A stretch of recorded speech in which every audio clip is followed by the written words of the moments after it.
সালাতে দোয়া কবুল হয়। সালাতে দোয়া কবুলের 3 জায়গা। একটা হচ্ছে তাকবীরে তাহরিমার পরে আমরা সানা পড়ি না, আমরা তো একটা পড়ি।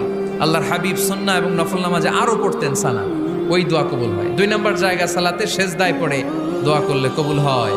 আকরাবু মা ইয়াকুনুল আবদু মির রাব্বিহি ওয়া হুয়া সাজিদ ফাকসিরু ফীহি দুআ। বান্দা যখন সেজদায় লুটিয়ে পড়ে, বান্দা আল্লাহর সবচেয়ে কাছে চলে যায়। তা কিন্তু বিশ্বনবী বলে সেজদাটা তোমার রবের কুদরতি পায়ের উপরে পড়েছে। সেজদায় পড়ে দোয়া করেন।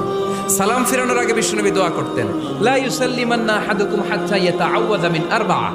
আল্লাহর হাবিব বললেন 4 জিনিস থেকে পানাহ না আছে আমার কোন উম্মত যেন সালাম না ফিরায়। তারা যেন পড়ে আল্লাহুম্মা ইন্নী আউযু বিকা মিন আযাবিল কবর, আউযু বিকা মিন আযাবি জাহান্নাম, আউযু বিকা মিন ফিতনাতিল মাহইয়া ওয়াল মামাত, আউযু বিকা মিন ফিতনাতিল মাসিহিদ দাজ্জাল।